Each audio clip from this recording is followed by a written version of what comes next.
Phillies announce opening day roster. First thing before that happened, Christopher Sanchi, signed for 6 more years. So he's locked up through 2032. He's locked up through that season. 6 years, $107 million, supposedly. But this is, a move that didn't have to be done, that the Phillies did. They signed Luzardo before the season started.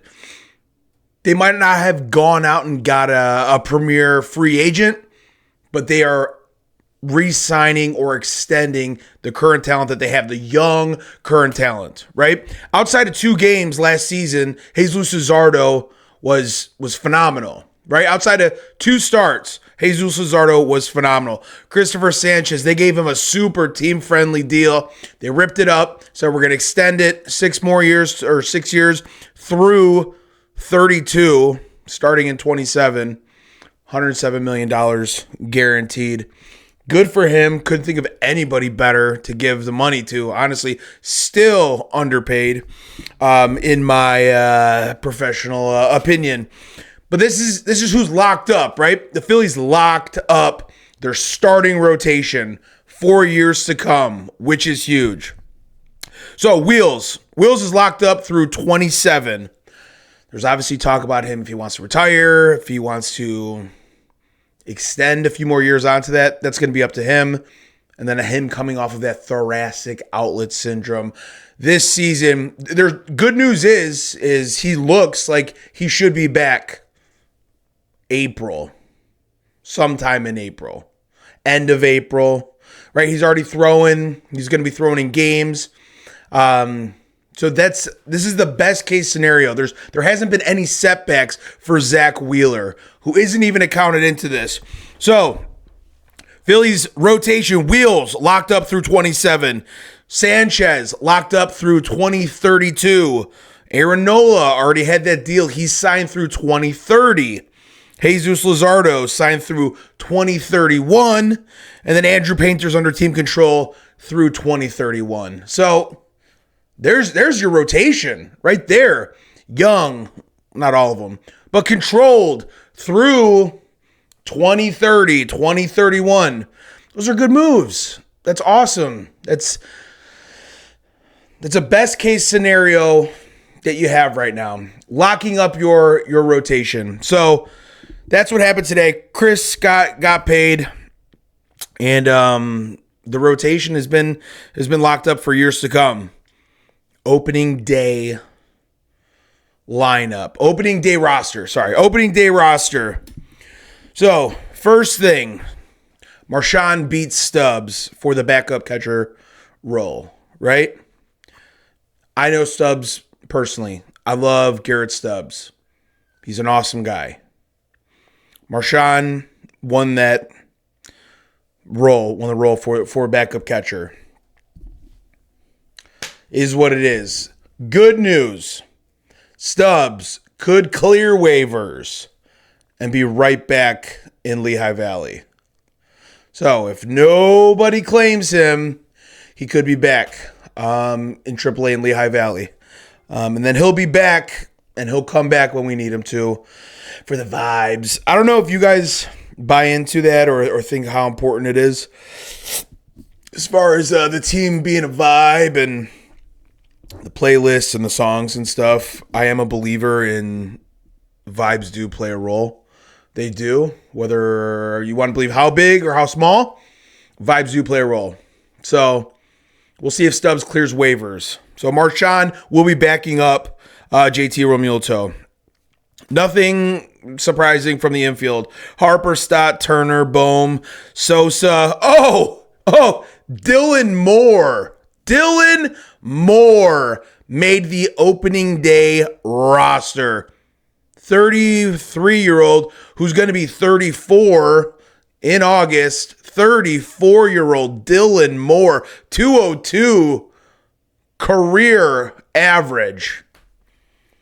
What is it with the Phillies and their just desperate desire to sign 30-something-year-old white dudes who are way past their prime?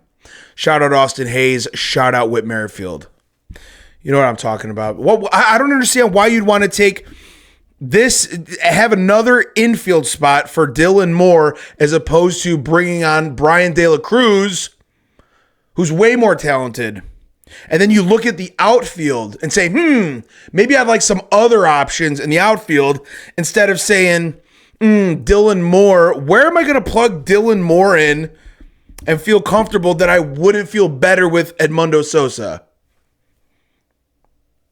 So that's one move that the Phillies are going to regret by June 1st, by June 15th.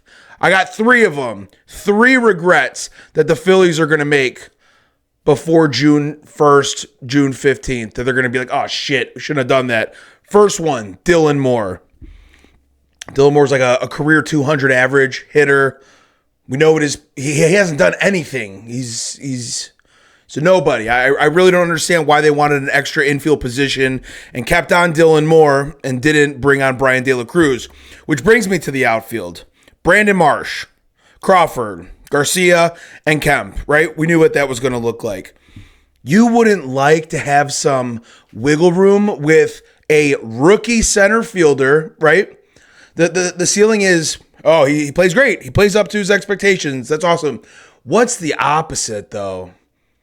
For me, I fully expect Justin Crawford to struggle at some point. It's just about being a rookie. About your first major league season. I don't think we're just gonna see, yep, he belongs right away. There's gonna be a point where he struggles, and I would have liked to have some other options in the outfield there instead of Marsh, Garcia, and Otto Kemp. That outfield's not, you know what I'm trying to say. Brian De La Cruz would have been a better fit there. Another outfield piece as opposed to we need Dylan Moore in the infield. So that was my thoughts on that. We already went through starting pitching. Here's the other 2 mistakes that the Phillies are going to regret. We have Johan Duran, Brad Keller, Jose Alvarado, first lefty, Tanner Banks, second lefty, Jonathan Bolin that we got in the Matt Strahm trade, Zach Pop. Bro, what blackmail does Zach Pop have on GMs? I think I looked at his career WAR, negative 1.5. Career WAR, negative.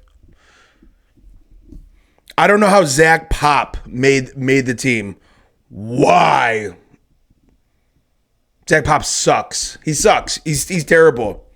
Shout out to my guy, Kyle Backus, friend of the pod. Kyle Backus will be the other lefty, well, one of the lefties as well. Very funky delivery. He shoved at spring training. When we were at spring training for 3 days against the Yankees, shoved. 3 up, 3 down. I think he struck everybody out. So shout out, Kyle Backus. You're the man. And then Tim Miza, the third mistake. Tim Miza. No thanks, dude. Don't want you. In my opinion, Chase Sugar over Zach Pop. Chase Sugar over Miza. Sugar will be up at some point when Zach Pop, acts like himself. And then on the IL, we got Wheels, Kirk, and Max Lazar. Max Lazar, get off my team, dude. So when Kirk comes back, I'm curious as to who's going to get moved. So I guess we'll find out. But opening day on Thursday, Phillies make moves, extending starting pitching. Starting pitching locked up for a long time. Some questionable decisions for the opening day roster. I'm sure those will change eventually. Guys coming back from the IL. Performance-based, a whole bunch of stuff. But, guys, I'm excited. Baseball season is here. Today is Sunday night. But on Thursday, we are back. We are back. Love you.